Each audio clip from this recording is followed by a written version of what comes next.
welcome everybody, although it's not really, if you look out the window, it's not really springtime yet, but it's coming, I'm quite sure. Just a few maintenance things, just a second.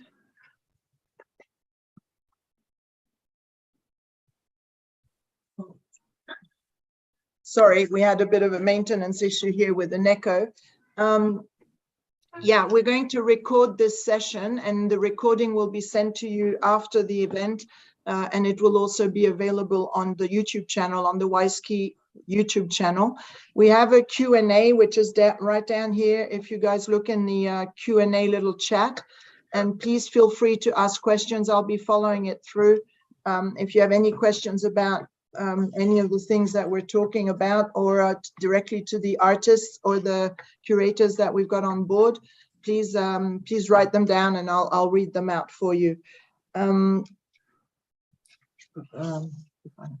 going to introduce Marco and then Christina, and we're waiting for one more guest from New York. Her name is Ariel, and she's from the Pace Gallery, the Verso, which is their NFT platform. So Christine, welcome. You're based in Geneva, I understand, and you're a curator. So you work with several artists. Some of them are already working with NFTs, and you've trusted wise.art as your platform. So welcome on board. Do you want to tell us a little bit who you are and what you do? And sure. I'm originally a psychologist, and I started in the art world a few years ago, about 10 years ago. And so I worked with Antonio Natale, the artist of banknotes, at first, only with him. And slowly but surely, I moved on to other artists as well. And I onboarded with Antonio the platform of Wise Art, and which was the best thing that we did for NFS as far as the NFTs are concerned. And I thank you for that. So I thank you for your trust. You're welcome. I should also mention that Antonio was part of the first awards that we decided to hand out in Davos in 2023. Last year, we had some very important people who were in the innovation side of things throughout the world, but this time we decided to award them to our best-selling artists, and Antonio came one of the top, as did Marco, by the way. So I'll move on. We've also had Ariel join us. So as I was saying earlier, Ariel works with Pace Verso. So welcome, Ariel. You're in New York, so thank you very much for joining you during your lunch hour. Yes, thanks for having me. Happy to be here. Do you want to tell us a little bit just about who you are? We'll talk about Verso a little bit later, but you know, what your background is. Sure. Nice to see everyone. Thanks again for having me. Sorry to be a few minutes late. My background is I worked in the art world for a number of years. I worked at the Museum of Modern Art, MoMA in New York, and with galleries in New York. Then I went to business school and spent a couple years at the Boston Consulting Group, always with the plan to come back around to the art world with some business skills, which I did about 2 years ago when I joined Pace Gallery to lead business development.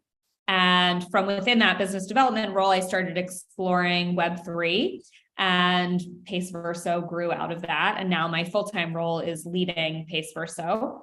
So if you want me to leave it there at Pace Verso, I'm happy to, and look forward to sharing more about it later. Perfect. Congratulations anyway, because it's a very exciting job. I think you were one of the first galleries to actually announce it, and with a bang with Jeff Koons. So perfect. So I can't wait to hear more. Yes, Marco, he's one of our artists, photographer, digital artist, also award winner. So welcome. Do you want to tell us a little bit what your background is? Thank you for having me. Well, photography is my hobby. I'm a system administrator. I was working as an IT guy, but my background is that NFT and the photography is kind of just one step forward for me, you know, because I mostly got interested in the blockchain technology because of the cryptocurrencies in 2015, and then started building my own mining platform, you know. And then after that, like started slowly to move into the NFT, to see how big possibilities there are for it, how we can use it in the real world. So basically, I started with the photography, and then we will see after that how it goes. How it goes, absolutely. You're sort of upping my opinion about IT and geeks. I just didn't think they had that creativity in them. So well done. Thank you. And again, we have a Q&A. If anybody wants to add anything about creativity and geeks, more than happy to answer that one. Okay, the theme of the webinar today is why should I work with NFTs? And the question goes a little bit to me as well, because I'm like Ariel, I'm from the arts background. I've worked in the arts industry all my life. And about a year and a half ago, I was invited to join Wise Key in order to shape up wise.art, the platform, as an artistic director. And well, a year and a half ago, I didn't really know what an NFT was. Obviously, I'd heard about them, we'd all read about Beeple and everything else, but it was a very exciting offer that they made. So there I am now. And why do I work with NFTs? Basically, because I think it's the future. And I think we can't work without it in the future. I also think it's not just a money spinning investment platform or new tool for investors, but it's also, in the long term, it will be a must for every museum, foundation, or important collection. And I think that's the way I'd like to go to see it as a researcher, more than the commercial side of things, even though obviously it's very attractive, the commercial side of things. I was just wondering, maybe Ariel, what's the basis of Verso? Oh, you have to, you're on mute, sorry. Sorry, we started building Verso about 2 years ago, and the impetus for starting to build was that Pace Gallery artists, and maybe I should say a little bit what Pace Gallery is before I go too deep on Pace Verso, but Pace Gallery is a global art gallery. I'm at our headquarters in New York right now, but we also have galleries in Geneva, London, Los Angeles, Hong Kong, Seoul, etc. We represent, our business model is that we represent about 130 artists and artist estates globally. And when I say represent artists, I mean we are sort of the artist's agent. We present their work in our galleries. We sell their work. So we represent artists like Jeff Koons, also the estates of Mark Rothko, Alexander Calder, so big global artists. And about 2 years ago, those artists started coming to us and saying they were interested in pursuing NFT projects and could we help them?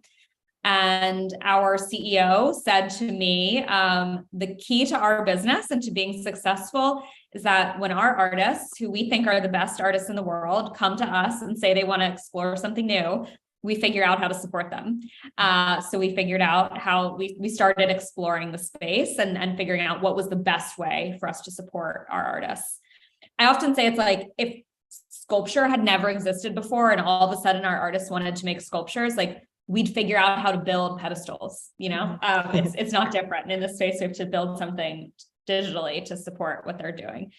So that's how we got started with Pace Verso, and that's really still our mandate today, is to support Pace Gallery artists who are interested in expanding into this space. And now we're also starting to dip a toe into working with new artists we're identifying from this space as really incredible creators and support their work as well. Absolutely. And I suppose you're also a guide to the collectors, right? To the buyers, because I can imagine, I mean, I've known Pace for years, and even when it was Wildenstein, and I can't imagine that the core business or the core of your collectors are NFT savvy, or are they? Maybe I'm wrong. No, they're not. So what does that mean? I mean, our first priority is our artists, and we let the collectors follow. I mean, that's what distinguishes art from luxury handbags. We're producing whatever the artist wants to make, not what the buyer wants to buy. Yeah. So our artists want to be working in the space. So the fact that our collectors aren't necessarily there yet doesn't stop us or scare us from going in. we've done two things. We've tried to make this the NFT art by our artists accessible to the new group of collectors who are native to Web3. And then we've also tried to support our collectors in transitioning over into the space. And we're starting to do a lot more of the latter, starting to do webinars like this to train people on how to get a wallet and get cryptocurrency and participate in Dutch auctions and other, NFT sale mechanisms. But we're also like really cultivating new buyers who have emerged from Web3. Absolutely. We'll come back to the moon phases at a later stage, because it's funny how you mentioned sculpture, sort of a nice lead to that, but we'll get back to it. Christine, you've also obviously worked with the traditional world, and you are keen to do what they call phygital packages. In other words, like what we've onboarded on wise.art are the NFTs that actually act almost like a certificate of authenticity towards a physical piece, right? Absolutely. For me, what is important is that security and the traceability, because by registering an original artwork, we give that opportunity for the buyer not only to get the original artwork, but also an NFT that goes with it. And the blockchain technology that's behind it creates this logbook. And we have traceability of who the artist is exactly, because it's linked to the artwork, and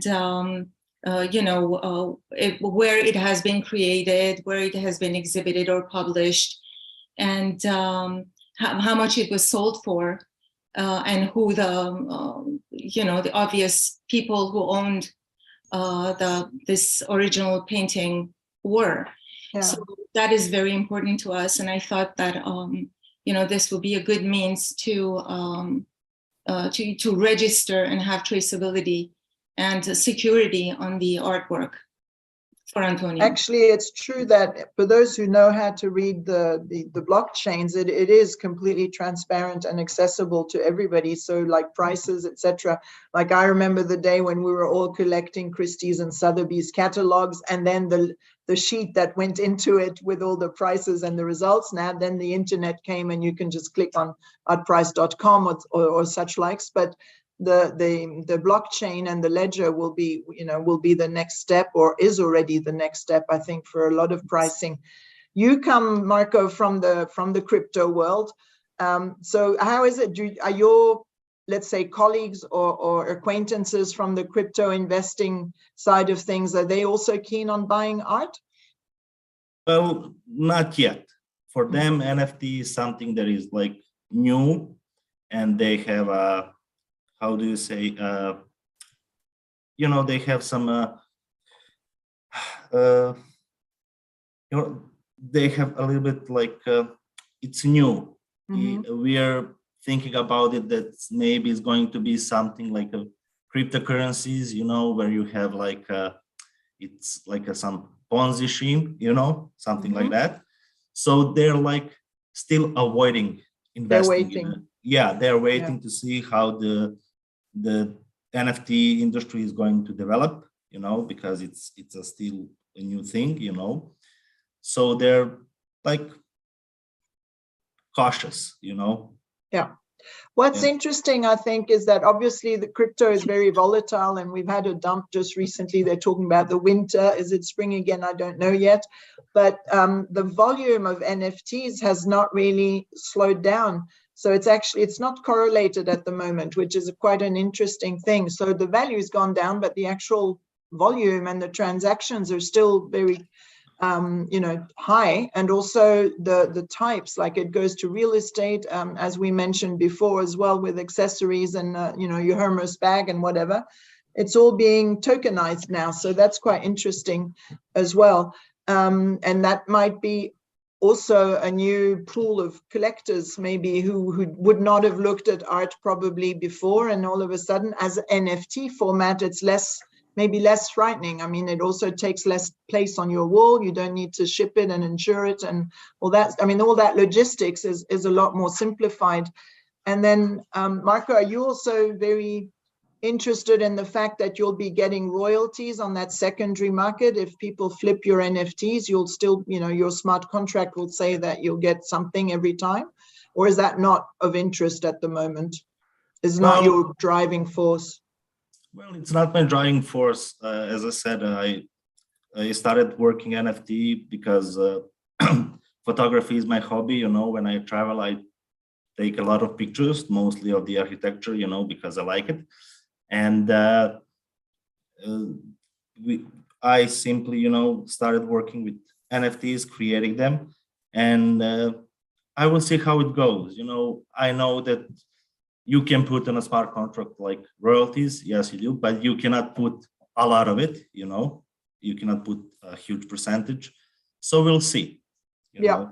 What's interesting, and I should say that to our audience, is that Marco is here under Marco, but he actually, as the artist name, you're in a group and you're called Meta Galactic, right? Yes. So on the Wise.art platform, you can see his work on Meta Galactic. But there is a face, there is a body behind it. It's not a robot. And there is also, like, with them, I can't wait to hear Ariel about the moon phases. And obviously Jeff Koons is not a robot either. So how did that come about? What was his idea? Well, that's a very special, very unique project. Jeff Koons' Moon Phases is a project where Jeff is sending 125 very small sculptures, like the size of a golf ball, to the moon. Each sculpture is of a moon. Real sculptures. Okay. Yes, really to the moon. Okay. Each small sculpture is of the moon in a different phase as we see it from Earth. So the shadow is sort of in a different place. Each one is named after a notable figure from history. So Shakespeare, Sacagawea, etc. Once they are on the moon, they will be photographed. Each one will be photographed. The photographs will become NFTs. Okay. If you purchase one, you are actually purchasing 3 things in a set. You own one of the small sculptures on the moon. It's yours. You could go claim it if you want. You get the NFT that documents your sculpture on the moon. And then you get to keep here on Earth a much larger scale replica of your mini moon. That's about like 18 inches. So it's a big, beautiful Jeff Koons sculpture. Moon. So a 3-part set: the mini moon, the NFT, and the physical sculpture. And what are the big one? What is it made out of? Is it porcelain? It's stainless steel. Oh, stainless steel. Okay. Mirror reflective stainless steel. That's an exact replica of the moon's surface is etched into it. So it's a sphere, and it has all these craters on it, and they're not random or arbitrary craters. They are exact renderings of the moon's craters. Okay. And did he choose to do a unique piece, like the NFT of the sculpture on the moon is a one-off, or is it an addition? Well, so there's 125 artworks in this project because there's 125 moons. So again, each mini moon comes with an NFT that documents it on the moon and comes with the bigger sculpture on Earth. So there's okay. All right. So it's also like a digital package, like what Christine is doing as well. Yeah. Yeah, very good. It's super interesting. And was Jeff Koons, did he come to you, like he was savvy already and exploring the Web3, or? Yes, he was definitely very interested and had several ideas. Of course, once there was the opportunity to go to the moon, that became like the clear winner and what he wanted to pursue. Obviously, I can imagine that's very exciting. I'm just wondering if, I didn't realize you could just go and put your sculptures or your whatever on the moon. It's amazing. Well, it's very difficult. It's not it's not as easy as you make it sound. I mean, we're working with NASA and several NASA contractors to make the whole thing happen. Yeah. All right. Wow. So it hasn't happened yet. Aspects of it have happened. The big moons that are to stay here on Earth are in production. The mini moons have been produced. The moon launch will happen in June. The rocket launch to send the sculptures to the moon. Okay, so we look forward to that. I'm sure you'll have a huge drop and a huge buzz in the media, probably. All right, very good. Christine, you've got Antonio, but you've also got another artist who's planning to do a game, right? So this whole NFT thing is also very much into the gaming industry. Exactly. And yeah, so do you want to, what's the approach there? Okay, his name is Eskandar Kasimzadeh, better known as Eskandar EZ. And he's created a whole set of army of little, soldiers. And he's going to explain that himself. I'm not about, I cannot talk about it because it's not done yet. So, we're going to keep that for next time. But right now he's working on a beautiful project for Wise Art, and it's going to be put online very, very soon. I'm talking about next week. And people can go and get familiarized with him because he's really a genius in digital artworks. Artwork, yeah. I have the pleasure to have met him, so I'm really looking forward to seeing that. But I was introducing the gaming industry because it's true that it's a whole new also client base for galleries, etc. But it's before it never worked, even though I mean there's some artists that are incredible and very gifted in the gaming industry. A lot of it is close to sci-fi or historical. Sometimes it's both. But like we all had the example of Beeple a year and a half ago. And personally, I didn't know Beeple before he sold his NFT. So, it opens such a big world, which is interesting. And Marco as well, you work digitally, right? So it's not just photographs. I mean, you go over them. I don't know whether you Photoshop or what you do with them, but they don't look like photographs at the end of the day. Well, I take photo. For example, I went to Prague because my first collection on Wise Art was from Prague, and I go there. I take pictures, and then after that, I edit them in a Photoshop, mostly using it, and then I give them the color of the like galaxy. That's the reason why we call it metagalactic NFT, because we use colors that like created by the universe, by the galaxy. So they're like very dark, but and also like vivid. How do you say? So yeah, it's kind of strange. They're not like normal colors. But it's not artificial intelligence yet. You're not. No. I'm not using. No. Are you at Pace? Are you looking at this artificial intelligence and artists who work with generative art? Yeah, I mean, I think two slightly different things. We're already doing a lot of generative art. We haven't yet done any AI-powered generative art. We did just announce yesterday that we have one of the leading AI artists who goes by Claire Silver is going to do a small project with us in April. So we're starting to dip a toe, but I'm really keeping an eye on it and think it's I'm so curious to see what great artists do with that new technology. Yeah, no, it's fantastic. And it's the first time I ever saw that was with this Rafiq Anadol from LA, and then there's a New Zealander, I think, called Jesse Olsen, and they do all like with buildings tumbling down and pixelated, and it's really fantastic. So there's so much going on. It's great, and I think one of the good things about COVID was that, it got people working on their computers and some extraordinary things came out. So that's quite cool. I'm just going to see, because we have a question. So I'll go in there and have a look if I can do that. It's a question for Marco, and it says, from a geek to a geek. So thank you for having that question. It comes from Anthony. What are your thoughts on AI? Well, we were just covering that. What are your thoughts on AI generated art? Well, I wouldn't say that I'm against it, because there are artists who are not very good with the computers. And when I say that, I think in like using tool for image editing or creating images.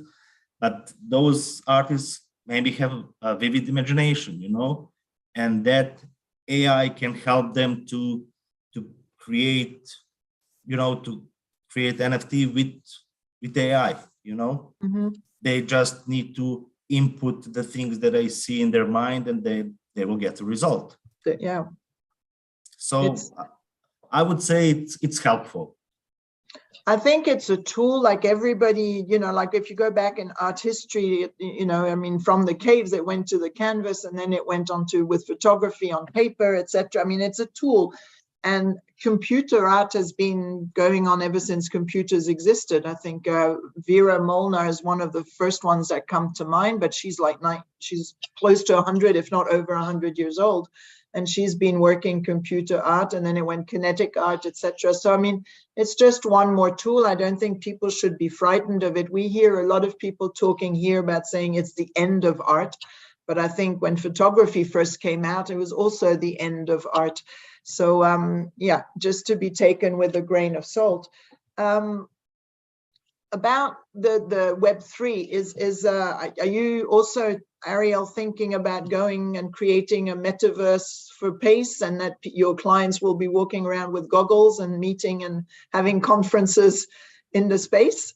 Or are you not? Potentially. Really, I mean, we're always trying to stay smart about what's going on in the space. I just yesterday had a call with an amazing innovator who showed me a beautiful art-oriented metaverse space he's built. But I would say right now, that's not my main area of focus for our growth. I just don't think there's a lot of energy in the metaverse right now. There's a lot of energy in generative art. So and I think the best, highest quality art from Web3 is coming out of generative platforms. So we're focusing there a lot. I definitely think eventually we'll be in the metaverse. Yeah.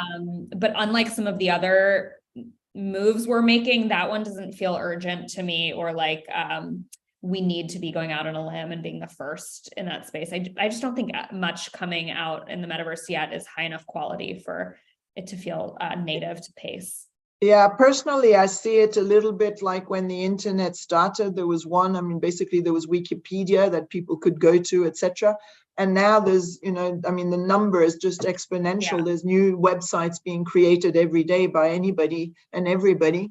And somebody told me recently that the metaverse is going to be the same. There's going to be 100,000 and more spaces. Yeah. And the thing is, just like a website, you need to maintain it. You need to get people coming. And it's a lot of work. It's a lot of effort. And I think you're right in waiting and wait. It's a wait and see game, because it might not be that worth it. Like in Switzerland, I know of 2 galleries, one in Zurich and one in Geneva, and they've actually opened physical spaces for NFTs. So they've got the screens on the wall. Token Frame is one of the ones we all know, but Samsung also got LED, and LG have also got various different supports. And I think that might be it'd be a transition or a bridge solution, as people still go around Soho or whatever, whatever the area is, and they'll go in and maybe they'll look at pictures on a screen. And that I can see happening quite easily. I mean, already now people who do have NFTs, they're all happy to show it on their phones. I met someone in Miami recently who had a big collection of NFTs, and he said, I just go to my lodge in Aspen, and I put the phone in the stand there, and up it goes up on the screen. And that's what people will be doing, I think. Have you had any questions like that, Christine? I know that you're working hard on an exhibition in Lugano. So is that going to be physical and digital, or is it just no, traditional? It's going to be physical. Now, this time it's going to be physical. We are participating in the first art fair of Lugano. It's going to be an international art fair that is going to take place every year. And this is the first edition of it. So there is no anything digital for now. Okay. But, we hope next year it's going to take over as well, and we will have stands that will be full of it. Yeah. What's great with digital art is that you can take off, like you can, I know that Antonio, he's Natale has painted a Porsche, I think it is. No, it's a special Brazilian car. Looks exactly, like a Porsche. Exactly. And that, easily in the digital world could just take off. We'll call it chitty chitty bang bang. Yes, exactly. Actually, he painted that car 2 years ago, and it's a Puma GTE of 1978 of Brazil. And we registered that car as NFT 2 years ago on the Motor Chain platform. There's actually a very good interview of Antonio's that you can see done by the Motor Chain on YouTube regarding that car. And it was great because it was the first time that a classical car, the classical car world was meeting the art world together with this technology of blockchain and NFT. So that's why I was talking about this traceability, because with this car, we know exactly, what has happened from day one with the car, and how it's moved along, and then it became a piece of art, and how it's going to move further, because we're aiming to auction it this July in Switzerland. So that's it. It's really a great opportunity for sure. It's funny you bring up auctions, because it's always the big dilemma. And how do you price an NFT? I don't know if you're faced with that sort of questioning at Pace, but it's always, is it best to do an auction, or is it best to leave it running? Is it best to do an edition? And if it's digital art, it's simpler because you can value it at the artist, the artist can say. But if it's an NFT for a painting, what's the value of it in comparison to the physical piece? Some people say 10-20%. It's complicated, I think. It's a whole new school, and I'm not sure what collectors are happy to accept yet. And I think a lot of it is buzz and communication. I know Sotheby's, they're working with Steve Aoki. He's a disc jockey, and he's obviously very good at communicating and creating a buzz. But whether he's good at evaluating art, I don't know. I'm not guessing. I'm just saying I don't know. So what do you do at Pace? How do you advise your artists? Well, we haven't done anything like what you're saying yet. We've never sold an NFT to go with a physical work of art. We're definitely thinking about that. But if we were to do that, we would really think of the NFT as being the certificate of authenticity, and on its own having only as much value as a certificate of authenticity for a painting would have, which is essentially none.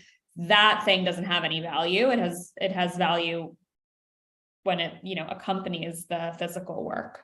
Yeah, it's so interesting. I don't see us selling NFTs to go with on their own. I mean, separately from the physical. If you did that. I just read an article about the entertainer Rihanna. She's now selling NFTs, 300 NFTs for one of her latest songs. And the interesting point is that if people, so it's a small edition compared to what people would be buying her music. So those 300 are privileged, those who buy it, that they will get royalties. So every time the song is played, it's a real investment. And they're sort of, in the article, they were saying it would be like, close to 7% return per year if people bought the NFT. Wow. So it's very creative. Marco, what are your, there's so many different possibilities. Have you got any ideas or special things? You were talking about restaurants too, weren't you, at one stage? Yeah, I was thinking, actually, that is idea that I'm developing with my friend that I'm working with. Where we were thinking to use NFTs in a real world, to have some, let's say it would be like NFT loyalty. You have a chain of restaurants or a chain of hotels, and then you buy an NFT from their collection, and then you have like discounts, special offers, upgrades, stuff like that.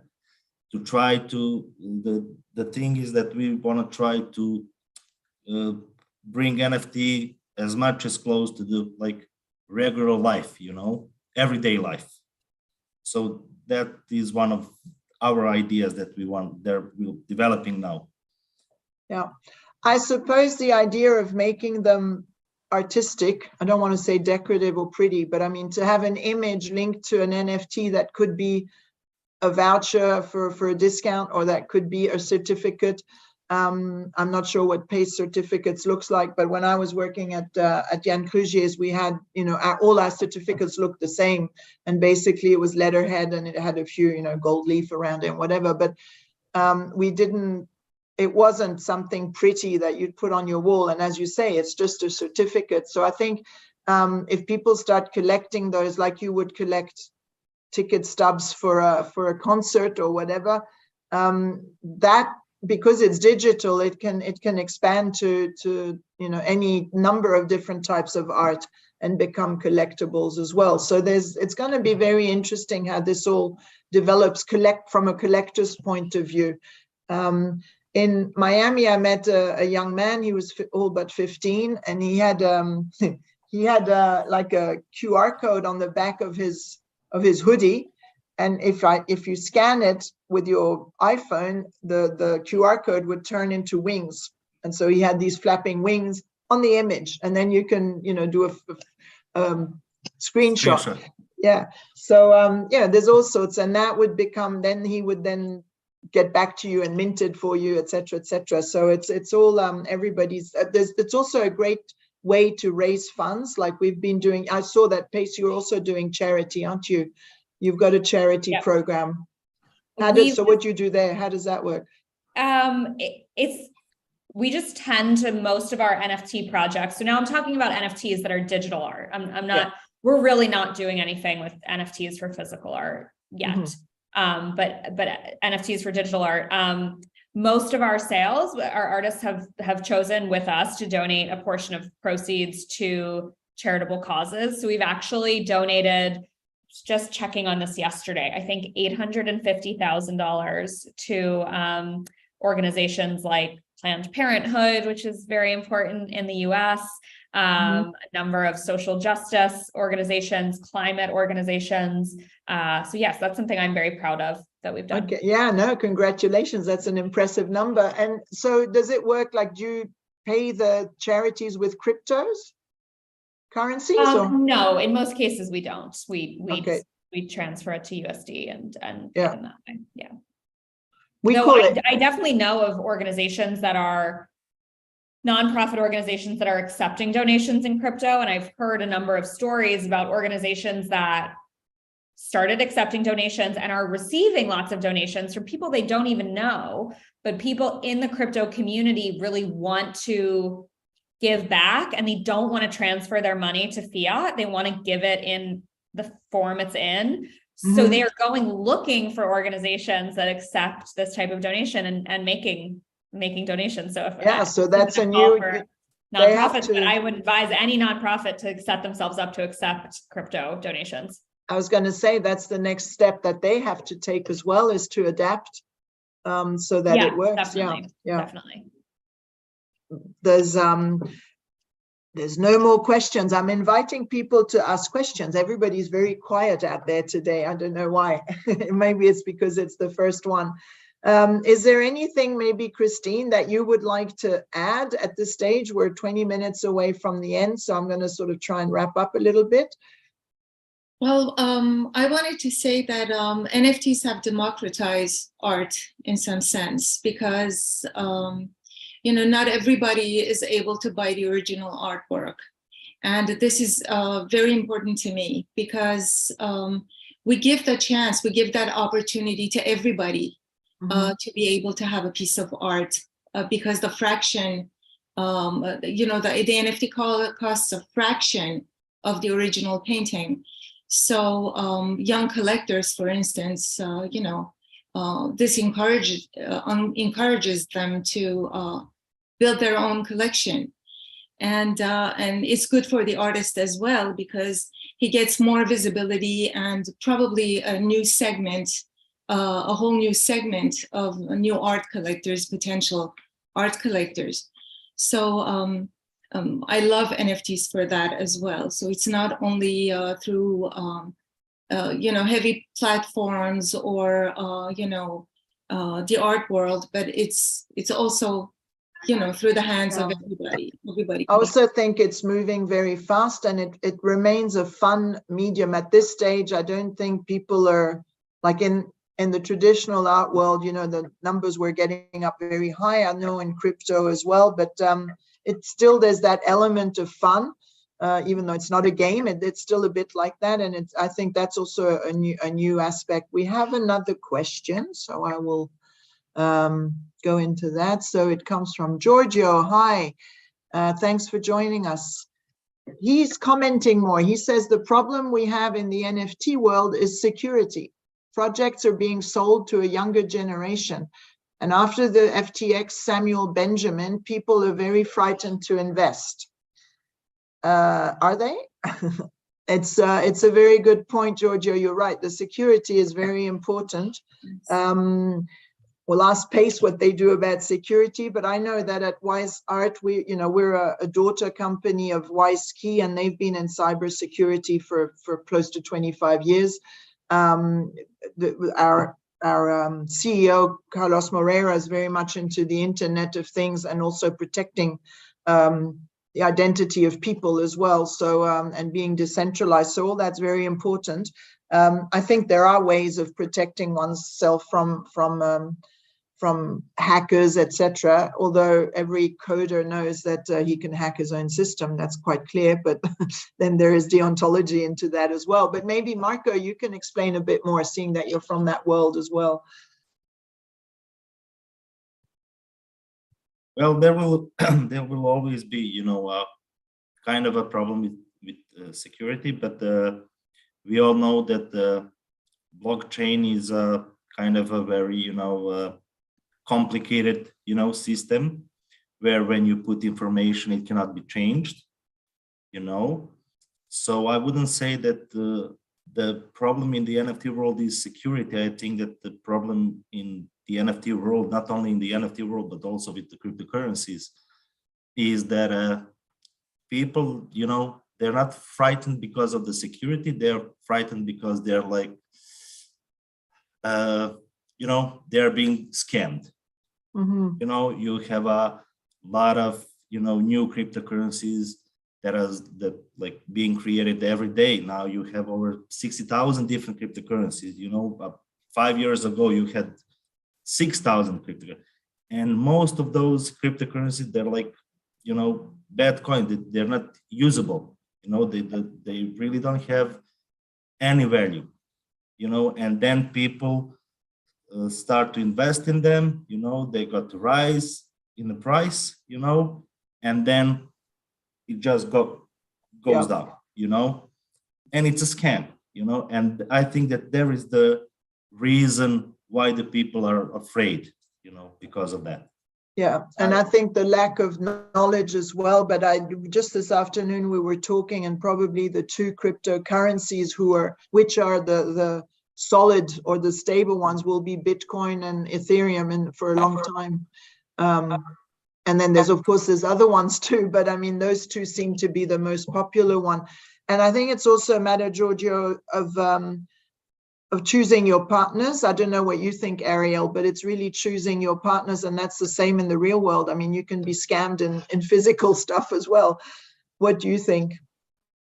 Yeah, I mean, I think what happened with FTX is different than a lot of the other security issues you hear about in Web3. FTX was a dishonest person who took people's money and made bad investments. Or didn't do what he said he would do with that capital.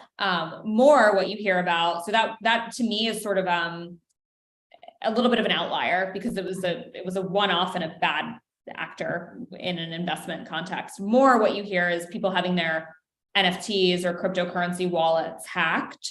Mm-hmm. You can't have your wallet hacked unless you, the user, make a mistake. And it can be very easy to make a mistake. And there are examples of very prominent, very smart people making that mistake and having their wallets hacked. But most of the visible, well-known wallets, like MetaMask, which is on the Ethereum blockchain, the most common, there's no way for someone to hack it without you, the owner, sort of like giving them permission actually to hack it, which they can trick you into doing for sure. But they are secure as they're designed to work. And then if there's a mistake in terms of how you grant permissions to people, that can happen. You could give someone your bank account information. It's the same thing, yeah. And I also heard that people forget to log out. Like they go in there, they do their transactions and whatever, and then they just leave and they don't log out. So obviously, if it stays open, it's a little bit it's a risk as well. we have some other questions. We've got, I'll get back to Georgia. He's put in another very interesting point, and I've got Helen. Thank you, Helen. So the question is, do you trust in Metara.io as a marketplace created by Hypocamp, a French startup? I started to deposit some NFTs. Tezos is their crypto, but it seems that it doesn't move a lot. Do you have any do you have to suggest some other places?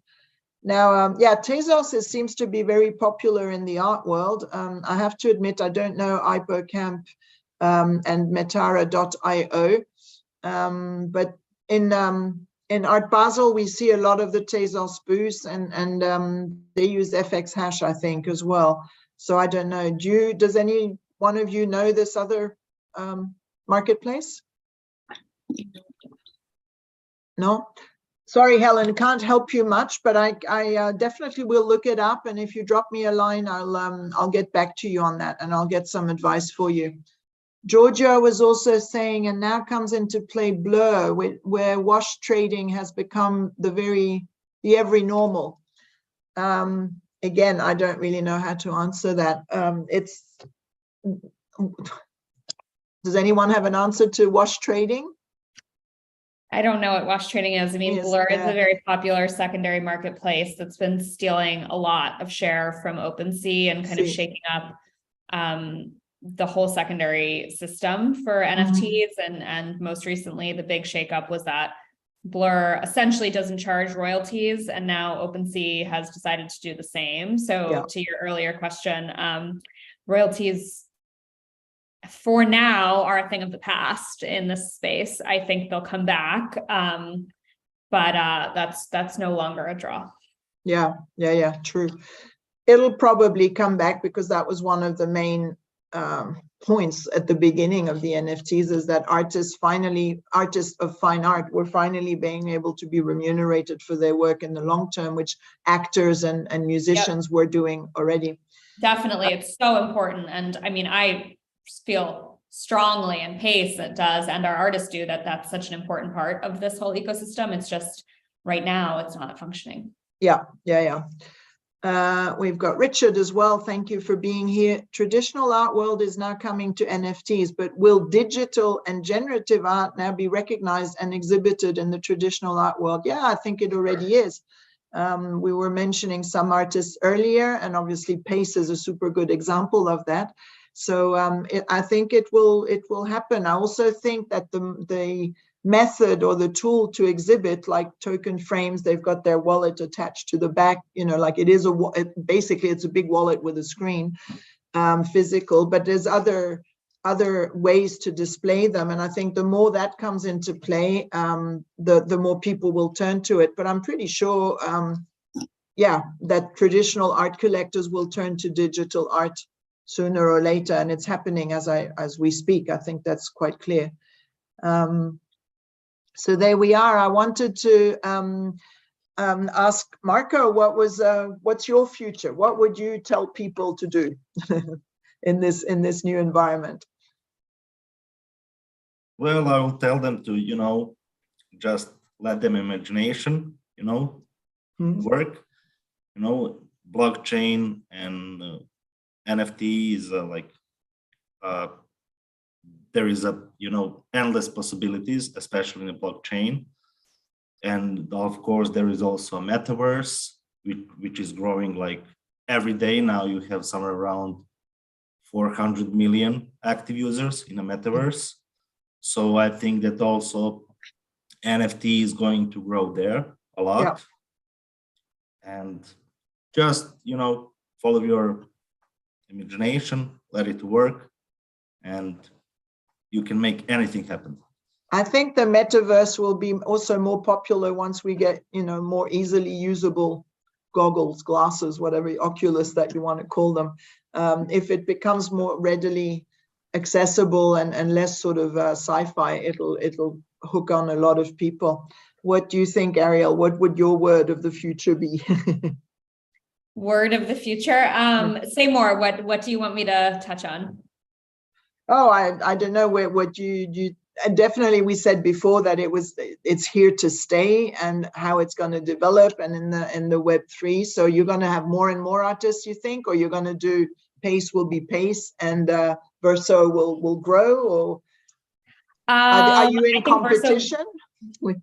I think Verso will grow. We'll continue to support great art, no matter what medium it's in. Pace will, and Verso will play that role within the digital blockchain-backed space. And I think we'll continue to double down on generative art and supporting Pace Gallery artists who are making generative art, as well as new artists emerging from that space. We have an exhibition next month with Tyler Hobbs, who's really an excellent example of a generative artist who we would have never learned about if it weren't for Web3. And, we'll continue to grow and adapt, and we're looking forward to it. Cool. It's exciting. Yeah. All of a sudden people have woken up, so we've got more questions.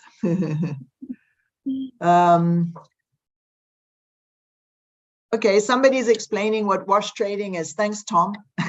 So it's for everyone's information. Wash trading is an ISSE issue related to the anonymous aspect of the blockchain.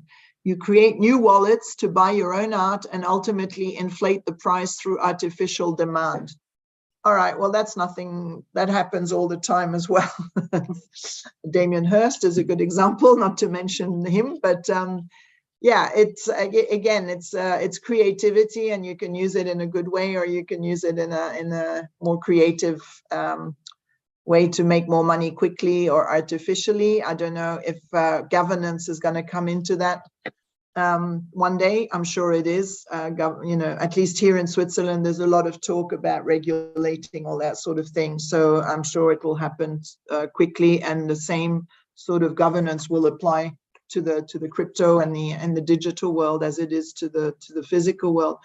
And Tom also has a question for Ariel. Do you consider using NFTs to make the art world more accessible to everyone regarding price? Yes, I mean, I think that's what's happening. I don't think we have to care. Like, I don't have to have a perspective on it one way or another. It just is what it is. That's what's happening. We have a partnership with Art Blocks, which is an amazing platform for generative art, where we sell projects by our artists that usually have hundreds of outputs, and the prices are low relative to those artists' physical markets. So the best example is an artist we work with, Loie Hollowell, did a project on Art Blocks. Loie's paintings at Pace, when they're on the primary market, sell for about $300,000 to $400,000, and they sell for much more at auction. Her NFTs, which were based on her paintings, really gorgeous, utilized generative technology to expand the range of possibilities she explores in her compositions. Those sold out. There were 280 of them. They sold in about 40 minutes, but the lowest price someone paid was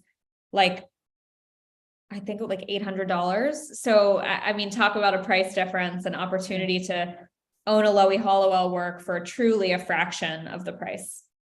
Yeah, I also can mention the currency program, or the currency project that Damien Hirst did. Like you could buy one of his dots, or like these NFTs that he generated for £2,000, I think it was, which is very accessible. Giorgio says that NFT will be the future, and we need to get the older generation involved. We're trying. Then we've got Anthony that says social engineering remains the responsibility of most hacks anyway. So in Web3 isn't going to change anything about that. Yeah, you're right. The best advice is never to share your private wallet key to anyone. Thank you. That's good advice. All right. Let me just also close off by saying that our next webinar will be next month, and we're going to have a whole lot of the Wise.art artists, and we're going to say, are we for NFTs or against NFTs, and why do we even question it? It shouldn't even be a question. I think everybody should be for them, but that's my opinion, and you guys are welcome to tell me the contrary. And we're going to have 4 amazing artists. We have Amanda Weezy, we have Ismail Retropop, we have Mike Nyugu, and Taline Temizian. One nice thing, and I don't know if you feel the same, Ariel, is that I'm discovering artists from all over the world, and that's because of obviously digital and internet, but that's been really, really fun because I would have never traveled to most of the places where the artists come from. So it's really nice. Yes, absolutely. Again, I would like to thank you all, and hopefully we'll get to meet in real life one day. If you're in Geneva, please come and see us. If I'm in New York, I'll definitely visit you, Ariel. And again, thank you for being here at such short notice. It was great. Any questions, guys, you're welcome to write to me at WiseArt. You know, the platform is platform.wise.art and dot. And then I'll pass on the questions if there's any more. We've still got more questions now. People woke up. Wait a minute. Will be the future. No, everybody's saying thank you. So that's great. Thanks, Benedict. Thank you, Giorgio. And all these people have been very active. So I'll say goodbye for now and see you next time. Enjoy the rest of the day. Bye. Thank you so much for having me.